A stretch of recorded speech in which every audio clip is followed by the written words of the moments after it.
It's not climate change, it's everything change, because climate events affect everything else we do. If you wrote a sci-fi of a future in which nothing had changed, plausibility would go out the window. You have to take it into account now because it's happening in the real world.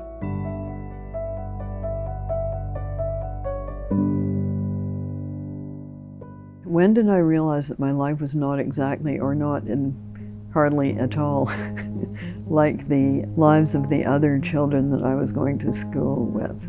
Well, that's my whole experience growing up amongst the biologists. So my dad was a forest entomologist, so we lived in the woods with no electricity in the spring, summer, and fall. I didn't go to school for a full year until I was 12, but of course I went in the winters because we were in cities. You cannot have the illusion that nature is separate from you. Every time you breathe in, you're breathing in the natural world. So where you are and what's going on in relation to the weather and the climate influences everything you do. When there are adverse climate events and of lack of trust in rulers, you're probably going to get societal change of usually a chaotic kind. So writing about the future in the Mad Adam series, that had to be taken into account. How is it going to change? I wouldn't say that it is a big part of the story in The Handmaid's Tale. I have had people say, so which are we going to get? Are we going to get The Handmaid's Tale, or are we going to get Mad Adam? And I'm saying, well, objectively, probably both. Roe versus Wade is overruled. There is no constitutional right to an abortion in this country anymore as of today. I saw the leaked decision, and I wrote a piece of the Roe versus Wade, and I wrote a piece in The Atlantic about it, pointing out that it is in fact contrary to the First Amendment, and people will get around to that in due time, I'm sure.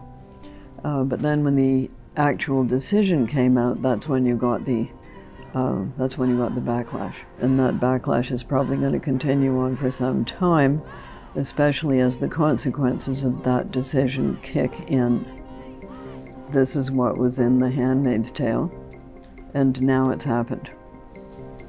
Did I go out and purchase Ed mug? No, it just belonged to some friends of ours with whom I was staying. The intent is pretty clear. I told you so.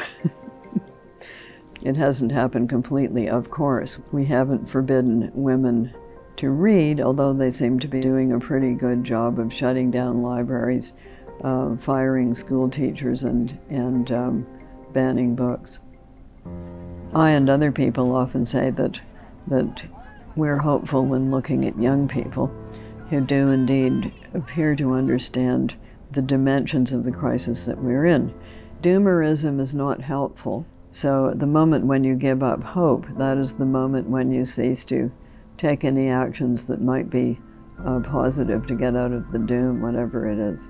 And then the question is, well, who do young people look to for hope themselves? And I said, rather facetiously, old people.